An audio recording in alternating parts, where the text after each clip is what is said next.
Bom dia, boa tarde, boa noite, pessoal. Estamos aqui para mais um episódio super especial da temporada de podcasts da Monkin em parceria com o INSPER, o Hub de Inovação e Empreendedorismo Paulo Cunha. E hoje temos uma convidada muito especial. Estou aqui com o Rodrigo, que vocês já conhecem, mas é sempre bom lembrar, se apresentar um pouquinho. E a gente está com a Mariana, do Grupo Boticário.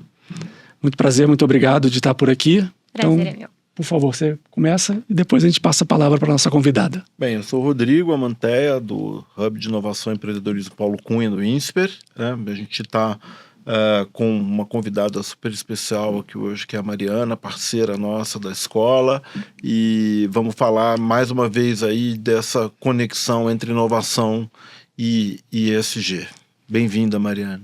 Gente, obrigada pelo convite. Primeiro, não precisa me chamar de Mariana, por favor, me chamem de Mari. Boa. De verdade, é muito legal estar aqui, como eu falei para vocês na nossa conversa. 40 minutos é pouco para a gente falar desse tema. É um tema que, pessoalmente, eu gosto muito, mas o Grupo Boticário trabalha muito, então eu tenho um duplo prazer, que é gostar e trabalhar com isso. Espero que seja um papo muito gostoso. Enfim, vamos conversar aí, temos bastante pauta para explorar hoje. Vamos lá? Começa, Rodrigão. Começo, lógico. Acho que primeiro a gente tem falado muito assim que ESG e inovação são muitas vezes, né, assuntos que andam de forma paralela em organizações, né? Como que você vê isso e como que vocês fazem para construir uma ponte entre essas duas iniciativas no Boticário? Essa pergunta é a pergunta do milhão, né?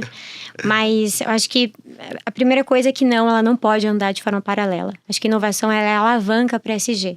Uma coisa ela não pode andar sem a outra, né? A gente fala muito sobre eco-inovação. Então, como que a gente constrói, por exemplo, produtos hoje no Grupo Boticário que sejam mais sustentáveis e que acompanhem essa tendência de mercado.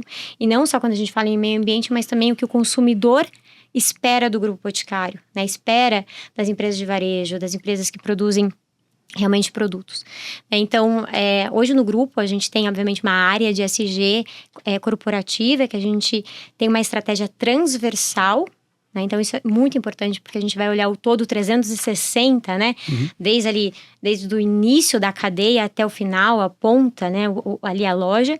E a gente também tem uma área de ESG de produto que fica dentro da nossa área de inovação.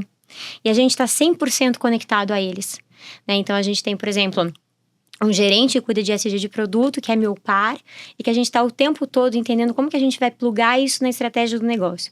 Quando eu falo plugar isso na estratégia do negócio, é realmente estar junto no momento de desenvolvimento de todo o portfólio de produtos. Então, a gente tem um momento hoje no Grupo Boticário que a gente desenvolve o planejamento estratégico do consumidor. Uhum. E antigamente a gente desenvolvia ele sem pensar em ESG, bem antigamente. E aí, de uns anos para cá, a gente passa, então, a ter um planejamento estratégico do consumidor ESG. Então, é um formato em que a gente conecta 100% ESG à estratégia do negócio, 100% à inovação e, obviamente, né, uma coisa vai alimentando a outra. Então, respondendo a tua pergunta aqui, de forma um pouco mais breve, uma coisa não pode andar sem a outra. ESG e inovação, elas precisam andar juntos, precisam ser parceiras, né? Hoje você não cria um negócio sem inovação, da mesma forma que você não vai criar um negócio sem ESG. Então, como que você une as duas para potencializar a estratégia da tua companhia e, no fim do dia, você refletir isso em produto, né? Então, o grupo trabalha nesse formato e a gente acha que tem gerado bastante efeito positivo, né? Não sei se eu respondi a pergunta, Total. Perfeito, mas é um pouco disso.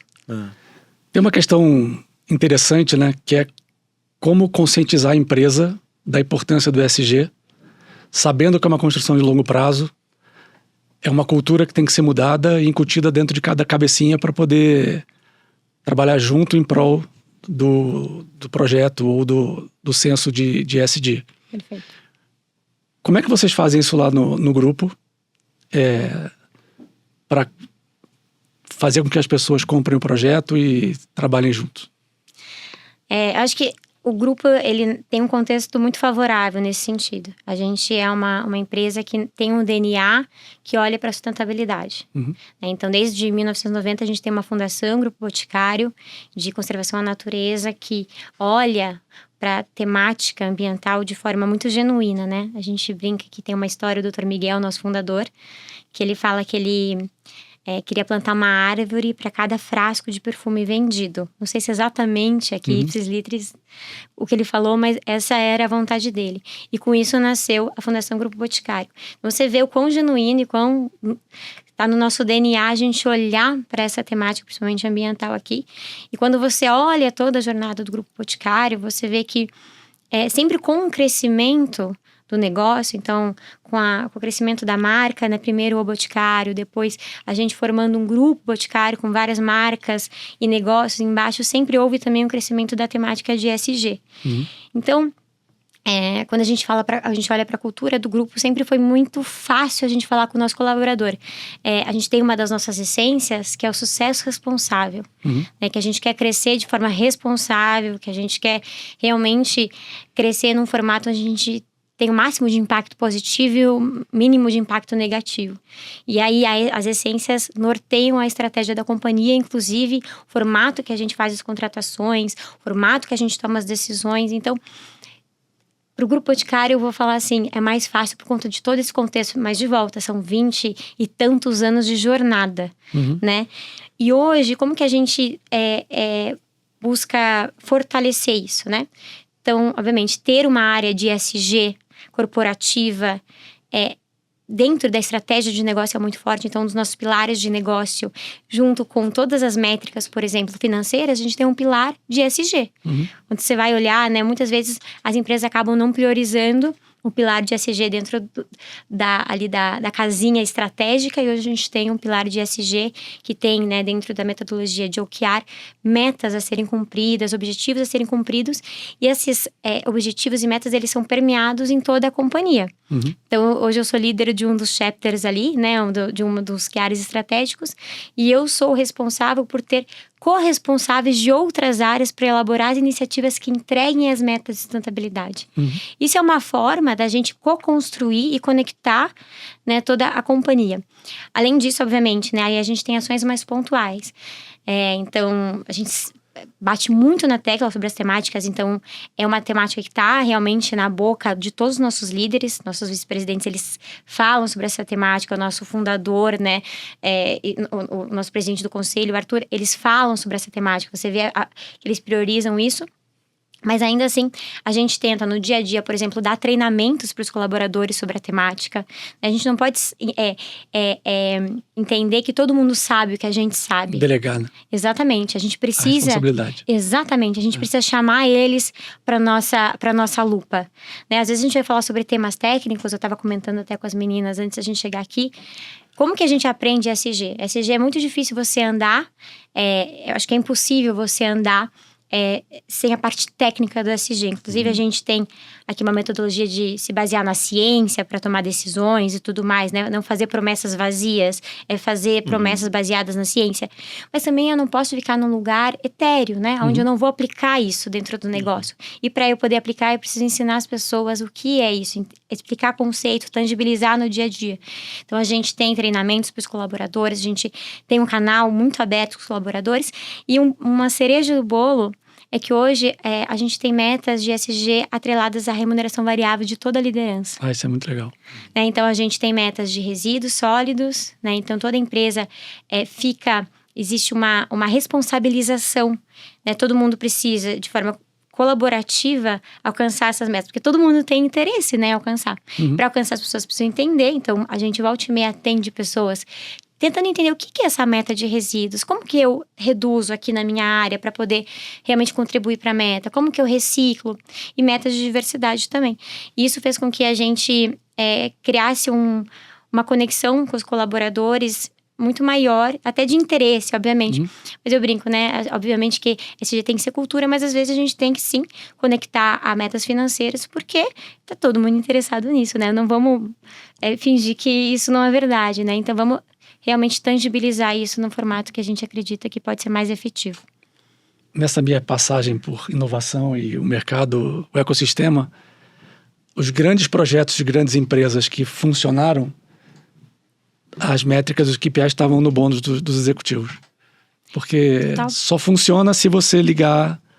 E eu vou um pouco além ainda. A gente tem hoje as metas nos executivos e a gente está também aumentando essa abrangência para todos os colaboradores. Então, isso é muito legal, porque a gente gera curiosidade sobre o que é isso. Então, hoje todo mundo sabe falar, né? Sabe um pouquinho, quando a gente está ali falando fluxo de caixa, eu sei que o fluxo de caixa é isso porque bate na minha meta. Quando a gente coloca para todos os colaboradores, eles vêm entender o que é aquilo que a gente está falando e se interessar por aquilo. Eu achei curioso quando você trouxe a questão da capacitação na ponta, né? Porque quando você imagina tornar mais sustentável, menos agressivo ao meio ambiente, ou mesmo mais socialmente responsável uma empresa, muitas vezes a capacidade de pensar inovação na ponta está na ponta. Né? Não dá para você achar que você criou uma área aqui e essa área vai resolver o problema. Né? As melhores soluções que eu tenho visto que surgem dentro da empresa, inovação vinda de dentro, né? Elas são dadas pelas pessoas que estão lá, porque não é trivial. Você mexer em embalagem, você falar em circularidade, né? Qual é a alavanca, o que atrapalha você fazer uma embalagem retornável, né? Como é para armazenar isso? Se você não tem a pessoa na ponta, entendendo a importância de pensar em solução para isso, não vai. Não dá para imaginar que isso vai vir top-down se você quer que isso surja dentro da empresa. Né? Eu acho que é importante pôr o bom executivo, mas essa capacitação que você está fazendo na empresa toda, ela também, eu acho, é uma grande alavanca. Né? Ela eu acho que o papel da área de ESG também corporativa é conseguir olhar toda essa cadeia e fazer a conexão da ponta à outra ponta. Então, vou trazer um exemplo aqui que a gente, é um exemplo que a gente brinca que ele é desconfortável, porque foi pra gente, mas ele é essencial para que a roda realmente gire no formato que a gente quer. Então, obviamente, a gente desenvolve produtos sempre pensando ali na economia circular, mas muitas vezes a gente tem referências que um produto ele é reciclável para a indústria, né? Mas existe uma grande parcela que depois que chega na ponta, nas cooperativas, ele não é reciclável, porque ele passou por várias transformações físicas que fizeram com que ele não fosse reciclável, apesar de quando ele saiu ali do nosso fornecedor, ele era reciclável. Sim. E a gente fez um dos trabalhos de conscientização, né? Foi exatamente como que a gente aproxima o time de produto, o time de pesquisa e desenvolvimento, inclusive o board, né, a grande alta diretoria que toma as decisões do que vai ser lançado ou não, a realidade da ponta, dos catadores, de quem está dentro da cooperativa.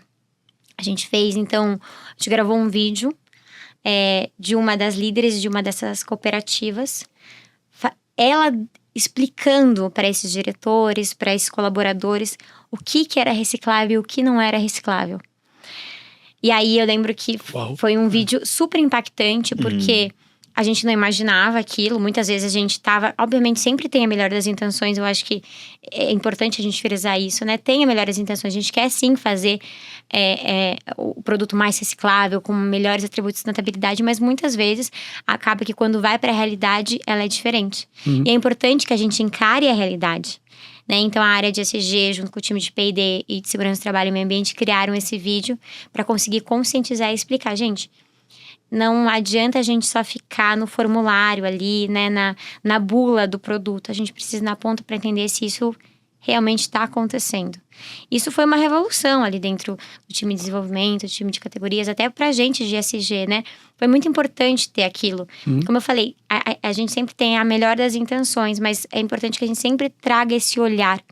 E aí o time de ESG corporativo tem um pouco esse papel, né? De fazer essa conexão entre todos os elos para garantir que a gente está olhando por todos os aspectos possíveis. Que às vezes a gente está só olhando do nosso aspecto, né? Claro. Mesmo o time de ESG, eu vim de marketing, né? Eu brinco que eu vim do outro, eu fui pro outro lado da mesa. Mas na verdade não, a mesa é a mesma, né?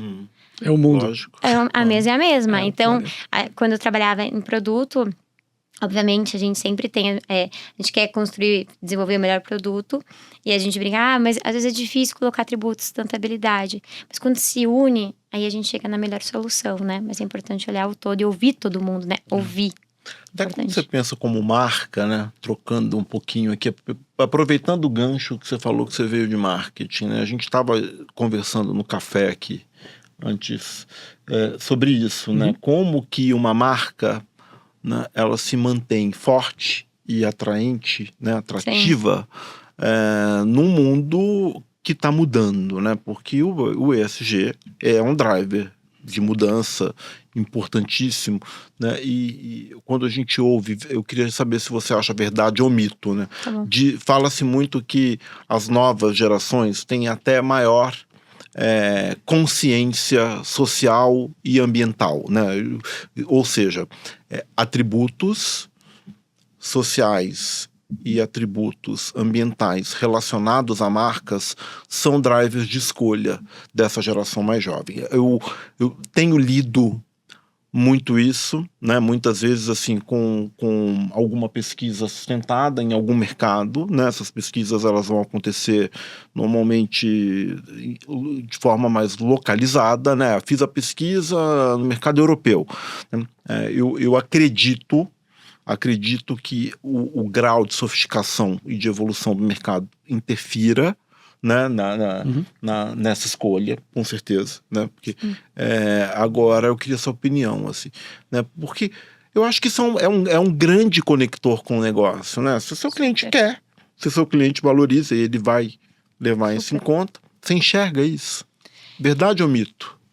Eu acho que é verdade. Eu acho que é verdade, mas eu acho que o teu ponto sobre a pesquisa ser regionalizada mude a resposta é verdade também, né? A gente está no Brasil, um país continental, com diferentes aspectos sociais que precisa ser levado em conta, né? Muitas vezes as pessoas não priorizam, por exemplo, o bem de consumo para comprar alimentos, né? Porque é bem de consumo varejo ali, produtos de beleza e cosméticos para comprar alimentos. Então, obviamente, neste contexto, né, atributo de sustentabilidade não vem na lista de prioridades, né? E é super compreensível e óbvio, né?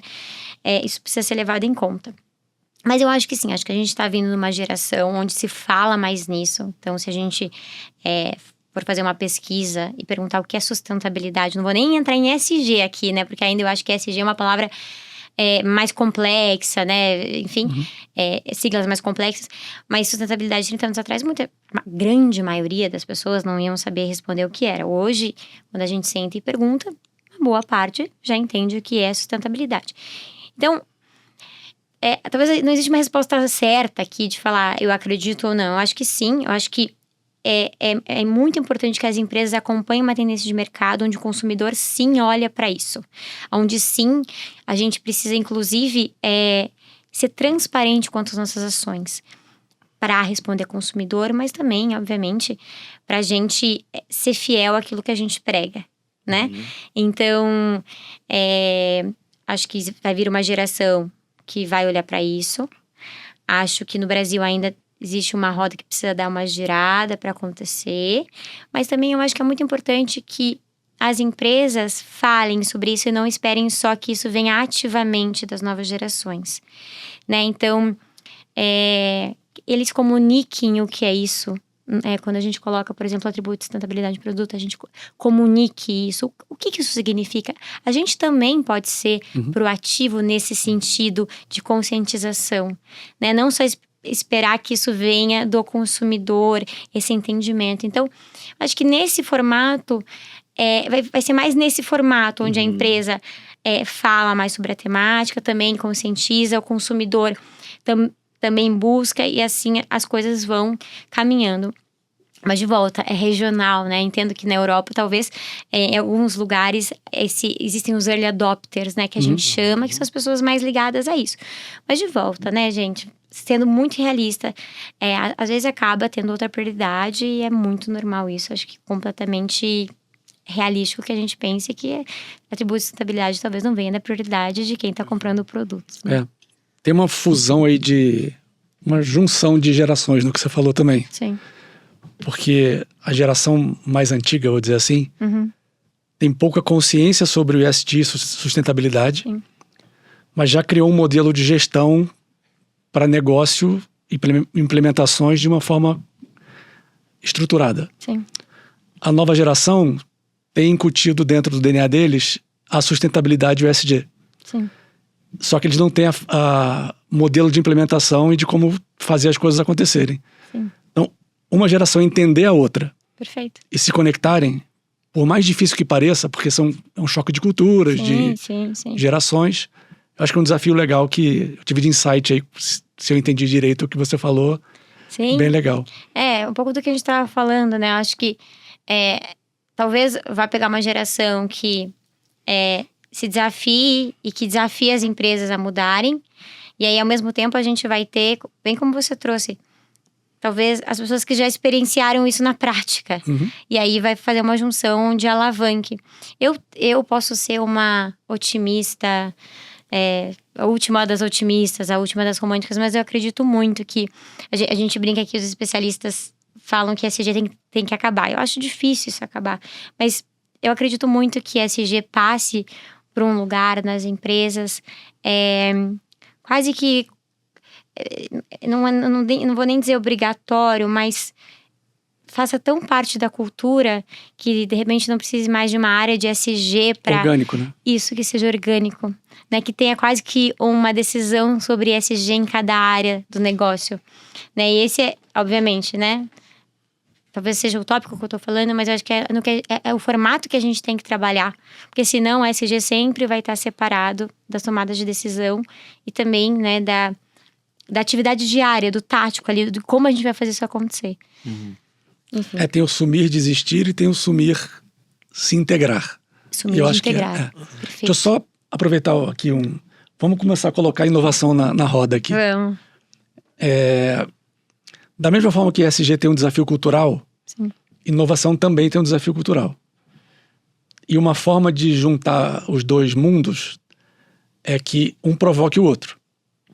Então, como é que você faz, como é que você vivencia a questão de ser provocado por inovação e como isso acontece? Excelente pergunta. Bom, hoje vou falar aqui como Grupo Boticário, né? Hoje no grupo a gente tem, né, todo um processo de inovação para que a gente consiga desenvolver produtos, né? E aí a gente tem, obviamente, desafios quando a gente fala em ESG, de incorporar ESG. E aí eu vou trazer um case legal aqui, até para a gente explorar como que a gente uniu inovação e ESG. Uhum. A gente construiu, né, junto com o time de P&D e todo o time do grupo, né, outros times envolvidos, uma ferramenta que mede o quanto um produto é sustentável ou não dentro do nosso portfólio. E aí isso foi uma ferramenta da gente conseguir medir o quanto ele era aderente à nossa estratégia. Mas aí a nossa estratégia pensando em, enfim, tudo que o grupo prega quanto é ESG. E aí hoje, né, a gente está implementando essa ferramenta, o time de P&D está desenvolvendo todo o mecanismo para automatizá-lo ainda mais, mas ele compara, né, esse produto aqui, ele é mais eficiente em questão de redução de emissões de carbono do que esse daqui, mas esse aqui, por exemplo, tem atributos de resíduos, né, sei lá, de redução de embalagem. E aí, é um formato em que o time de P&D, na hora de decidir qual produto que ele vai lançar, ele consegue medir e trazer isso aqui para tomada de decisão. Legal. Então, eu acho que é um formato que a gente encontrou de unir a inovação, né? Então, inclusive, foi algo super inovador no processo que a gente fala de desenvolvimento de produto, que é um processo que traz inovação do início ao fim, nas tomadas de decisão, ao que a gente prega e o que a gente quer quanto à estratégia de sustentabilidade para o grupo, né? Mas, enfim, muito boa a sua pergunta. Não sei se eu respondi ela, mas é muito boa a sua pergunta. Respondeu com certeza. Eu achei curioso uma coisa que você falou, né? Que eu queria explorar um pouco, que independente do nível de sofisticação do mercado, a empresa ela pode assumir a liderança nessa discussão, né? E eu acho que com inovação é muito parecido, né? As grandes mudanças, elas aparecem sem que alguém diga para a empresa, eu queria um mouse para usar no meu computador, né? E vamos explorar um pouco mais isso, assim, né? Você acha que isso está embedado, assim, está incorporado na estratégia de vocês? Assim, falar, olha, independente do meu mercado ainda não estar nesse grau de sofisticação, a gente quer assumir essa liderança. Com certeza. O grupo, ele é... Da mesma forma que DNA, que ESG, sustentabilidade está no DNA, e a inovação também. Então, a gente tem... Vou trazer aqui 2 exemplos que, quando você falava, me vieram à cabeça. O primeiro é que a gente tem uma pele 3D, né? Então, a gente desenvolveu uma tecnologia para conseguir não testar em animais há 20 anos. Então, quando nem se falava ainda em não testar em animais, o grupo já era pioneiro em não teste em animais. A gente desenvolveu uma pele 3D no mercado, desenvolvemos uma patente.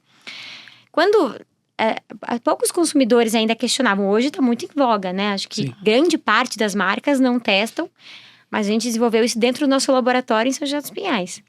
Então, é uma inovação que, quando você pensa em solução, você não vai pensar em desenvolver uma pele 3D. Talvez você pense em testar em outros tipos de organismo, enfim. Mas uma pele 3D que imite a pele humana é realmente... Eu falo que foi talvez um dos grandes cases do Grupo Boticário. Extremamente inovador, nosso time interno desenvolveu. E o outro que eu vou trazer mais recente agora, que eu comentei com vocês, que a gente lançou o novo Arbo, o Arbo Puro. E a gente desenvolveu a tampa feita de óleo de cozinha.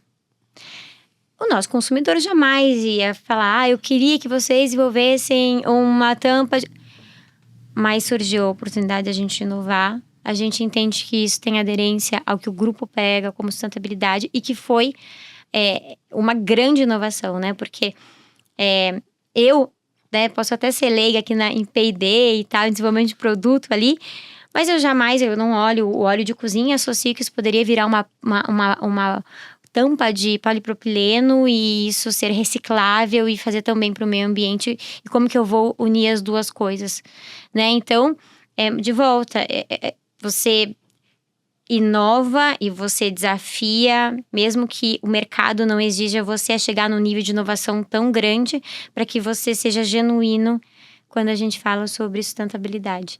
Eu acho que é aí que mora também os grandes cases, né? Uhum. E eu acho que é um pouco por aí que a gente tem que seguir, né? Hoje, quando a gente olha o mercado, quando a gente olha as pautas, para muita coisa já tem solução. Mas e para aquilo que não tem? Não é possível que a gente não consiga uma inovação. Acho que a gente talvez tenha que pensar de forma diferente, Sim. né? Uhum. E menos para um lugar de o que o mercado já oferece e pensar um pouco fora da caixa, porque você vê, né? Tem uma pele 3D e uma tampa feita de óleo de cozinha, né? Quem imaginaria uma coisa dessa? Então, sim. Muito legal. Parabéns aí pelos cases. Agora, posso fazer mais uma? Estamos aqui para isso.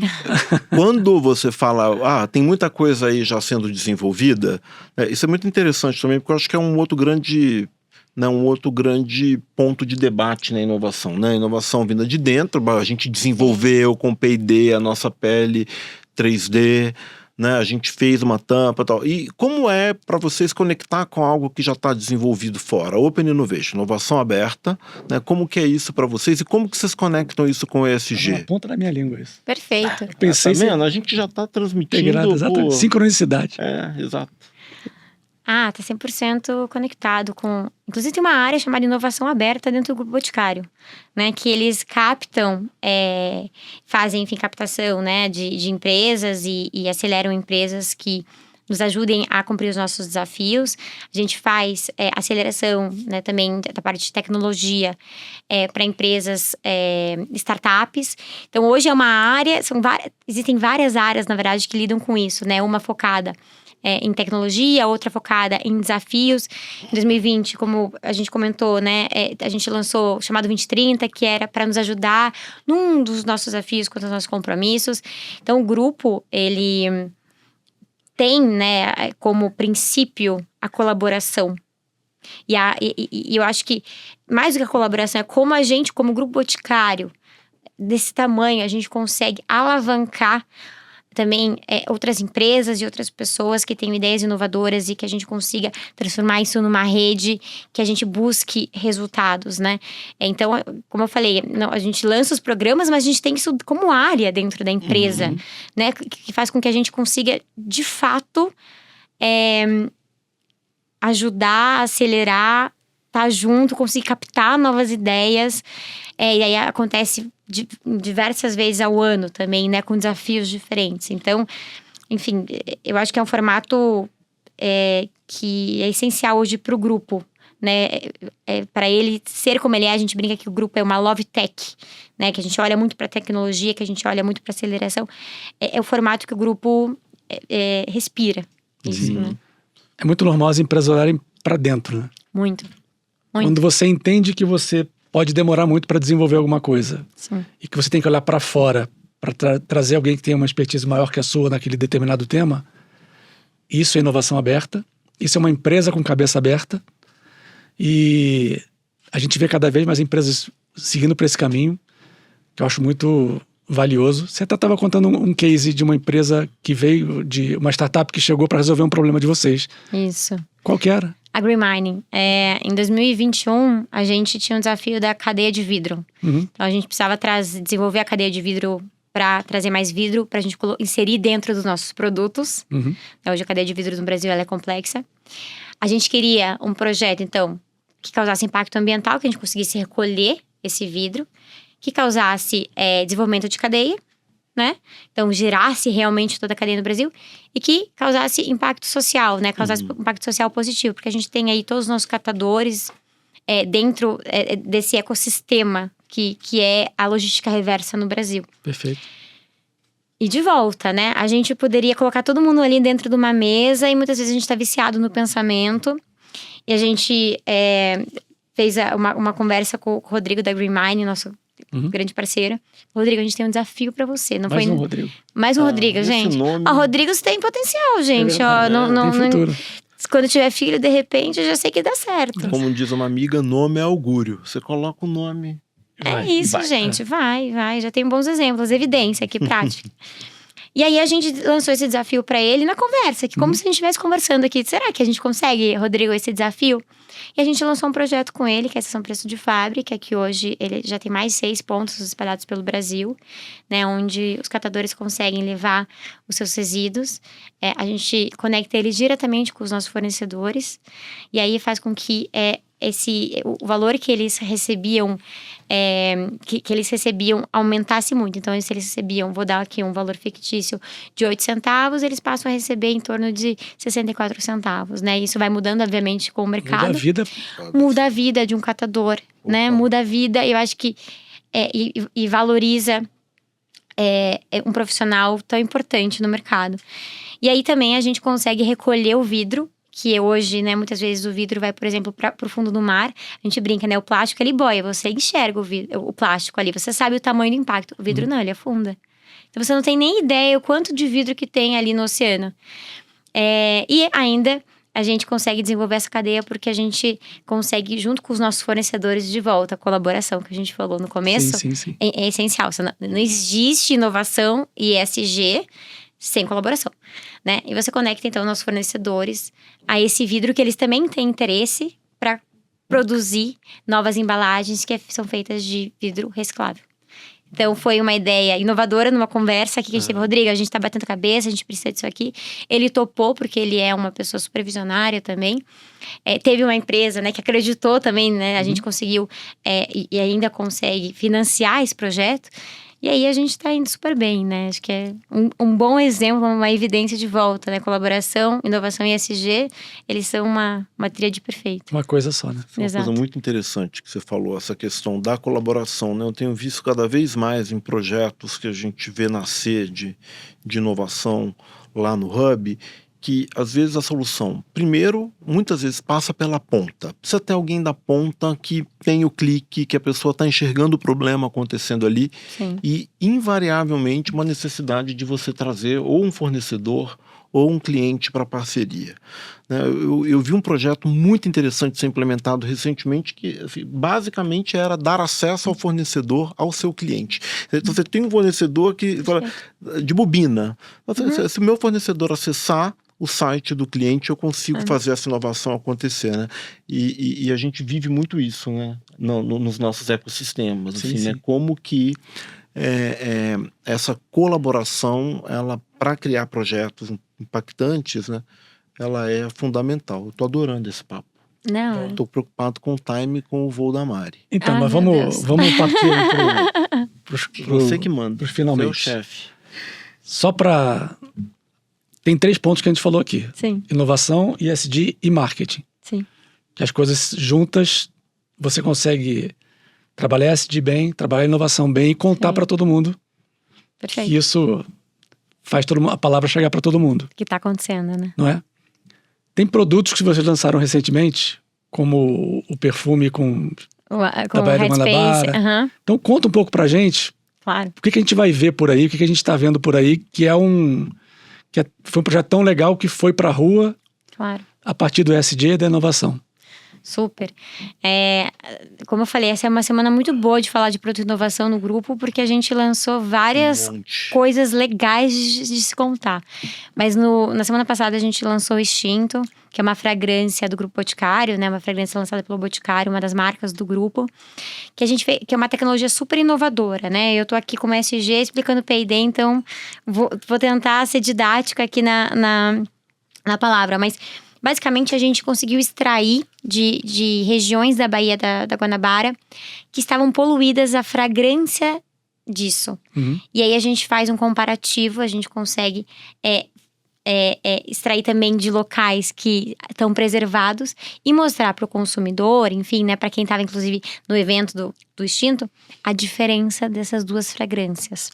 E aí você consegue mostrar na prática o que você está perdendo poluindo. Né? Maravilhoso. Então, foi um movimento muito grande, né? Um movimento pra gente, de volta, colaborativo, para que a gente chame todo mundo para repensar as nossas atitudes, para que a gente consiga entender realmente que a gente tem perdas práticas, né? Às vezes, quando a gente fala em sustentabilidade, às vezes fica muito etéreo, né? Algumas pessoas, obviamente, pessoas sentem mais que outras, né? Mas para algumas pessoas, eu tô ali dentro da minha casa, eu não tô sentindo o que tá acontecendo, né? Mas tá.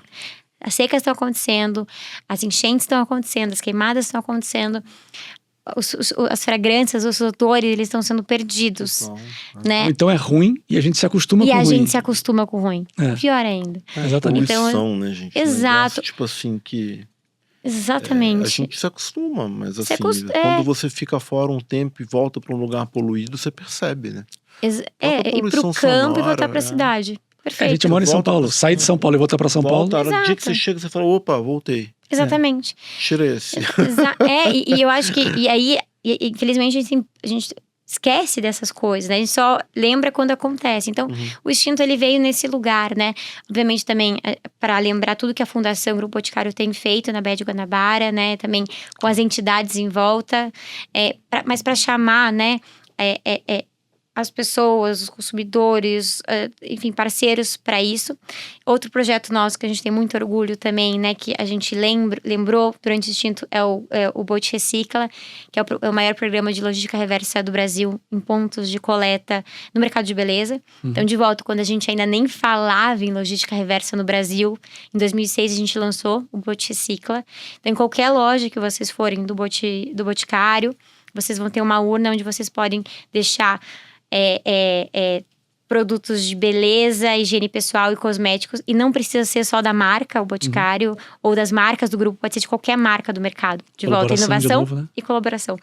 Né? Então, foi uma forma também da gente ressaltar algumas ações que o Grupo Boticário tem, que as marcas do Boticário, as marcas do grupo têm. Então, foi muito legal. Foi muito bacana semana passada. E ele vai aumentar. Né? A gente, inclusive... Lá fez uma chamada que a gente vai abrir um programa de aceleração. A gente ainda não tem todos os detalhes, mas a gente vai abrir um programa de aceleração para os desafios que a gente tem em relação ao meio ambiente. É muito bom a gente saber que o trabalho que a gente faz bem, né? Muito. Para todo mundo. É muito bom. Adoraria legal. saber mais desse programa de aceleração quando ele estiver pronto. Não, eu passo para vocês. É muito legal. A gente está fazendo parceria com a Artemisia, né, que é uma empresa especialista nisso.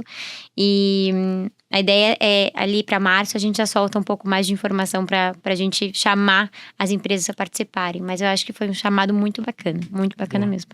Interessantíssimo. E ainda para os finalmente, Vamos lá. finalmente, a gente sempre no final pergunta para o nosso convidado, surpresa, independente de trabalho, de vida pessoal, a gente sempre pede 2 dicas da Mariana para quem você conheceu agora. Legal. Alguma coisa que você fala assim, não deixe de fazer, deixe de fazer. Legal. Sobre SG Inovação, sobre tudo. Sobre tudo. É pessoal. Que pode ir legal. pro profissional ou não.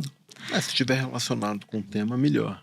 Então, eu vou relacionar com o tema que é um pouco do que eu estava conversando com as meninas ali enquanto a gente subia aqui pro podcast. Acho que a primeira coisa quando a gente fala em SG, a gente precisa, obviamente, seguir conceito, técnica sempre. Acho que isso é fora de questão, a gente ser técnico. Mas é muito importante que a gente entenda que cada realidade é uma realidade, né? Que cada empresa é uma empresa, que cada processo é um processo.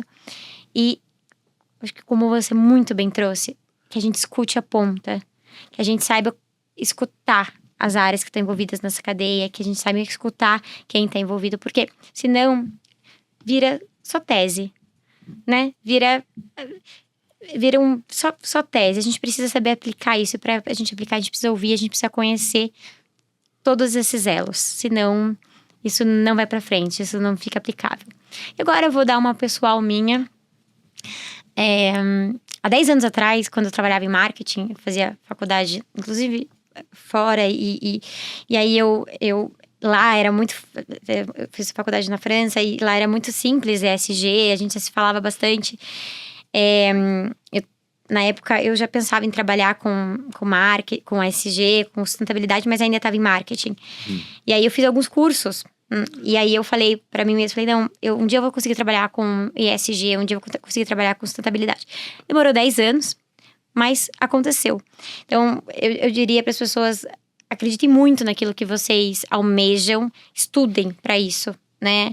Busquem oportunidade, busquem falar com as pessoas, e não acreditem que a mesa de ESG e de marketing são mesas separadas, que você tá numa ponta e você tá na outra. É tudo a mesma mesa, né? Então, sigam aquilo que vocês realmente acreditam, né? Não achem que existem barreiras aí em sonhos, em objetivos de vida, que não existe, não.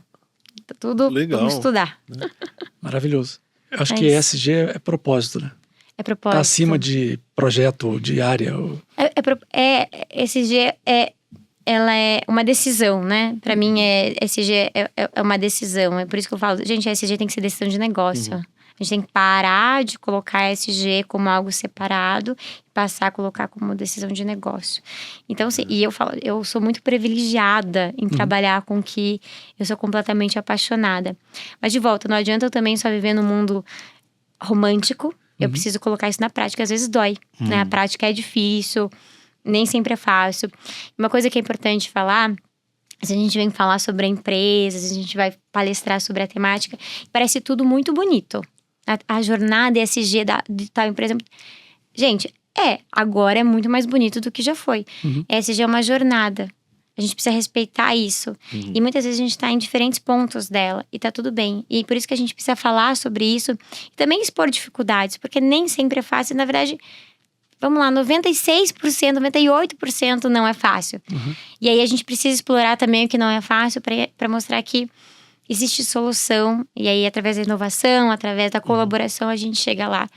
Então, enfim, um prazer estar com vocês, podendo falar também sobre isso. Que bom. Demais. Eu acho que esse finalzinho foi incrível, porque ele traz, eu acho que é um outro grande elo entre inovação e ESG, na minha opinião, que é propósito, né? Que você trouxe. Com certeza. E você também, porque você fala assim, o que funciona, né? Quando a gente olha empreendedor de sucesso, inovação de sucesso, o ponto de partida é como inovar com propósito, né? Como fazer disso algo que as pessoas peguem e falam, cara, me dá isso aqui que eu vou fazer. Acreditem, né? E acreditem.